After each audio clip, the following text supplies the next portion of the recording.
le parcours de l'Alliance pour sauver les 230 nations et 5000 tribus.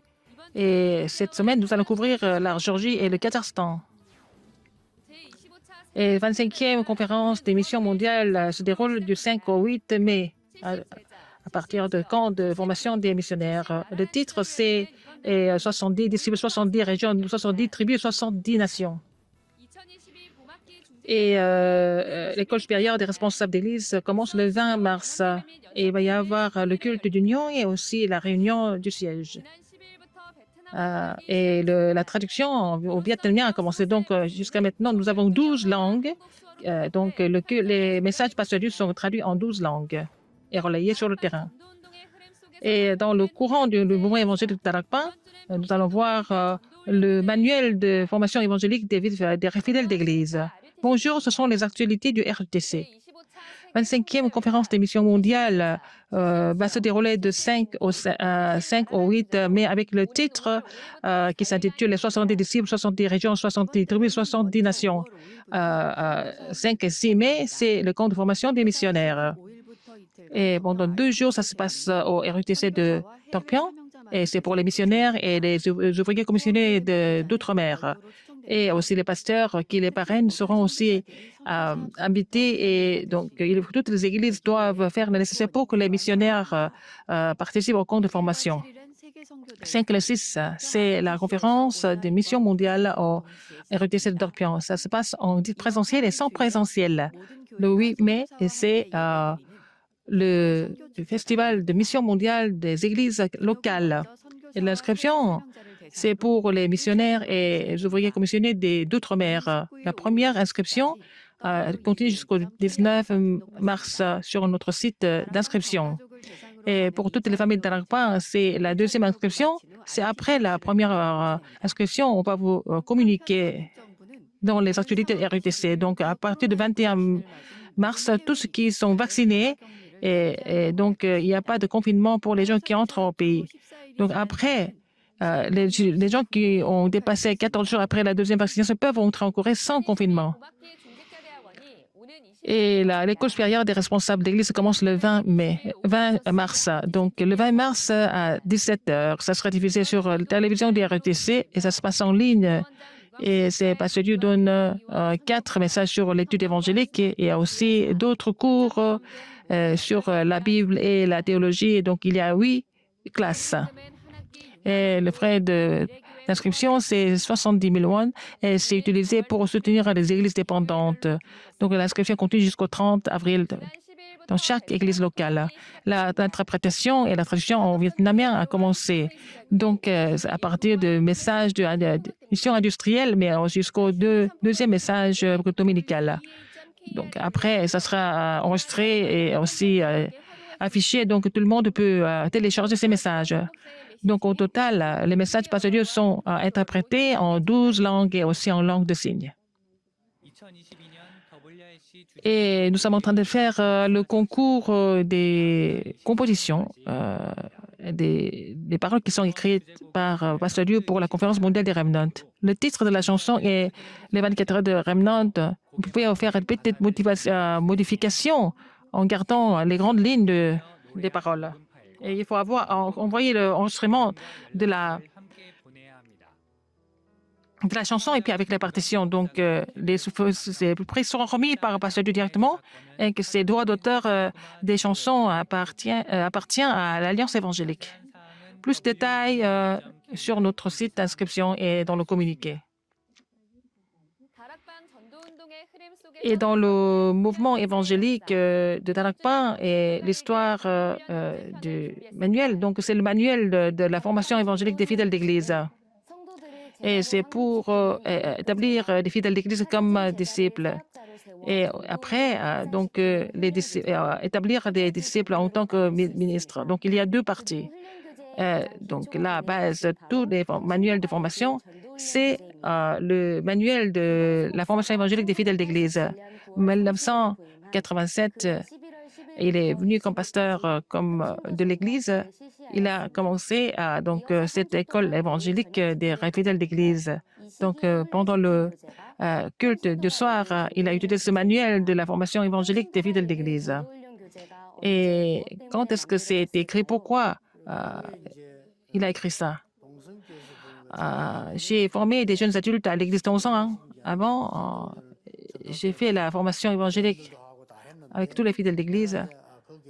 Et je devais quitter l'église, donc je devais venir à Yongdo. J'ai demandé la permission au pasteur principal pour former des jeunes adultes directement.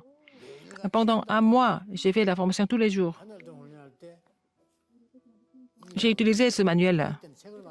Ce n'était pas un livre avant, c'était seulement des papiers. Et je suis parti avec ça à Yongdo. Et nous avons commencé avec la lettre évangile et puis, le message de l'évangélisation du terrain.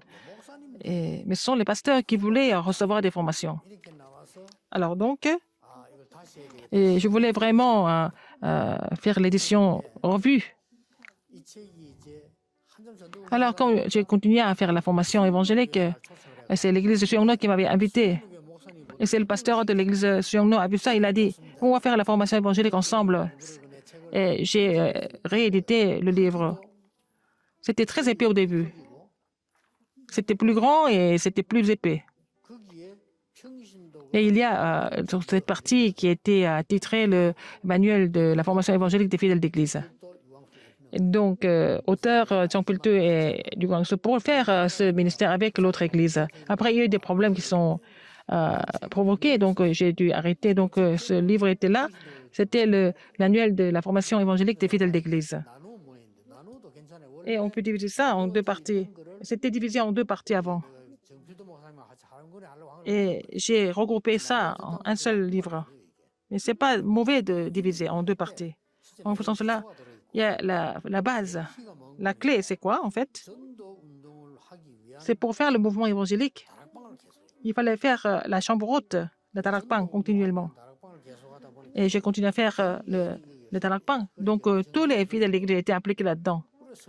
Donc, et donc, les 3000 disciples, les 5000 disciples sont levés. C'est à ce niveau-là qu'ils ont fait le ministère de la parole partout. Si vous continuez à faire Tarakpang continuellement, ça va devenir le culte du quartier. Il fallait bouger, il fallait faire le tour des terrains. Et pour ouvrir les portes d'évangélisation, c'est le manuel qui était le plus utilisé. Le manuel de la formation évangélique des fidèles d'Église, c'est pour établir les chefs, mais trouver le lieu du ministère de la parole. Donc, Pasteur Liu, avec ce manuel, il a formé des fidèles d'Église pour évangéliser. Et donc, il a dit aux membres de l'Église de Tongsan demander s'ils pouvaient ouvrir leur maison pour commencer le ministère de la parole. Donc, il y a 6 ou 7 membres qui ont ouvert leur maison. Et c'est devenu le mouvement Tarakpang. À partir de là, les 300 Tarakpang ont été ouverts. Et à Busan et dans le monde entier, c'était répandu partout dans le monde. Ce n'est pas difficile. C'est écrit très facilement. C'est très facile à expliquer. Avec les gens qui ont saisi ce manuel, il faut retrouver le Tarakpang d'origine. Nous avons perdu ça depuis. Il faut retrouver ça. C'est la clé.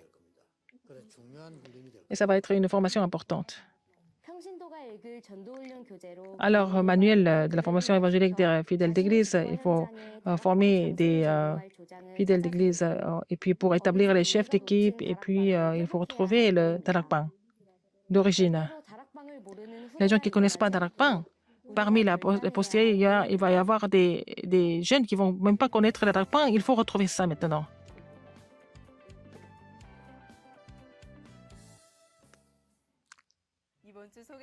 Les pays que nous allons vous présenter, c'est la Géorgie et le Kazakhstan.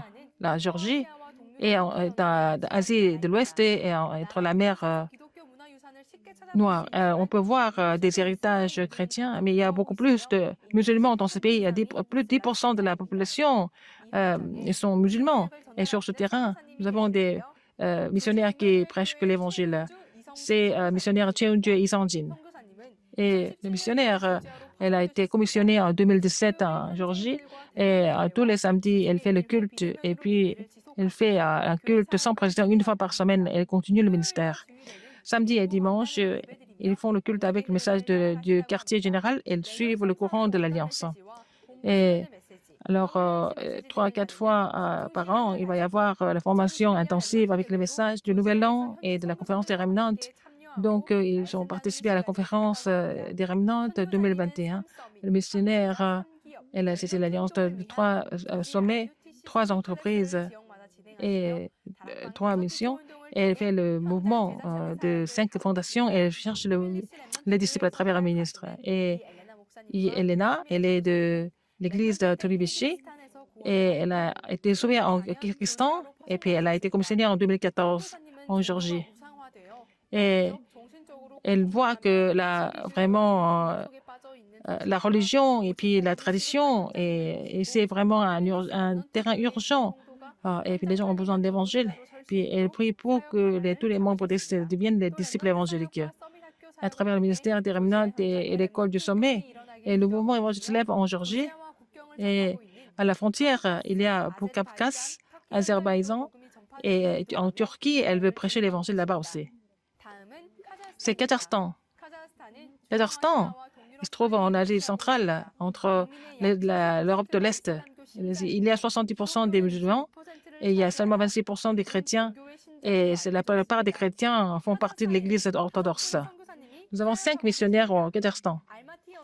Et l'Église de l'Alliance Almaty, c'est les missionnaires Sohéan et le missionnaire Alexandre et missionnaire Anatolie et missionnaire Yvan et aussi missionnaire Moonsongmin à Almaty. Et missionnaire Sohéan, il est parti pour le Kazakhstan en 1994 et en 1995, il a reçu le premier compte de formation, il a rencontré le mouvement Talapa. En 2006, il a été commissionné par le quartier général et continue à nourrir chaque membre d'église avec le contenu de Talapa. Il fait la tournée du Kazakhstan et puis et continue de faire le mouvement évangélique avec les pasteurs et les chrétiens de chaque région. Missionnaire pasteur Alexandre a été commissionné en 2009.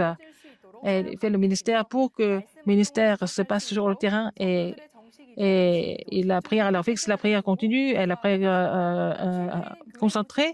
Et ils sont en train de prier pour la construction du temple. Missionnaire Anatolie, en 2009, il a été commissionné. En 2018, il a été soutenu par notre groupe de mission et par les Américains. Ils ont acheté le terrain pour construire le temple à l'est de Kazakhstan. Et donc, ça va devenir le centre de l'éducation. Et missionnaire Yvan, il a été commissionné en 2009. Et avec la dévotion de notre groupe de mission des pays du Nord, et ils ont acheté le terrain en 2017. Ils ont construit de mai à décembre. Donc, à travers le ministère des Remnantes, ils ont reçu la réponse de changer la culture de la région. En dernier, et c'est missionnaire Mousangmin, il a été commissionné en 2017. Il a été envoyé comme missionnaire entrepreneur et il a fait le ministère avec un pasteur qui était de membre de l'Alliance à l'époque, mais comme le pasteur est décédé, il a commencé à étudier la théologie. En 2016, il est devenu pasteur. Ils ont inauguré le temple. Et à travers le ministère pastoral et aussi le ministère des Remnantes, et il est chargé du séminaire théologique. Et ils font le camp de formation à l'église Emmanuel d'Almaty. Donc, 17 personnes ont été formées.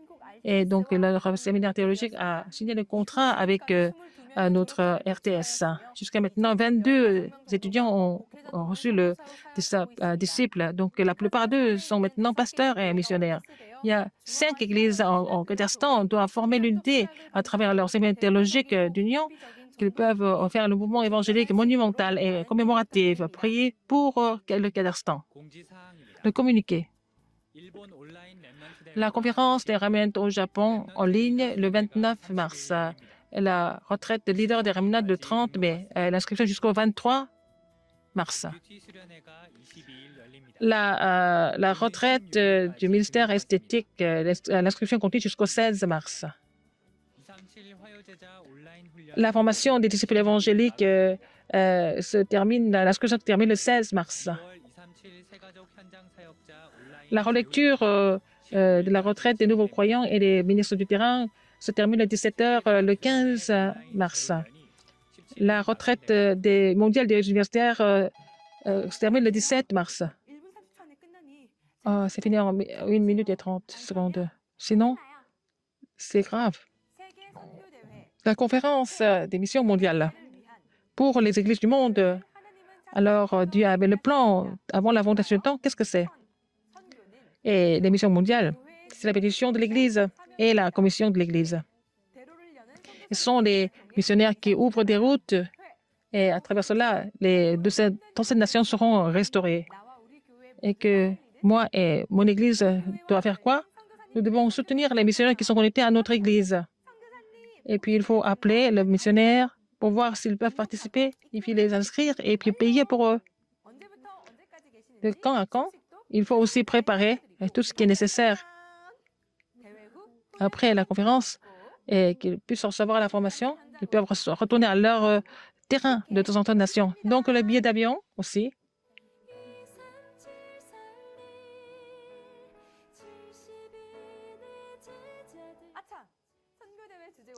Et la chanson thème est en anglais, en coréen, en espagnol, en anglais. C'est aussi chanté en plusieurs langues.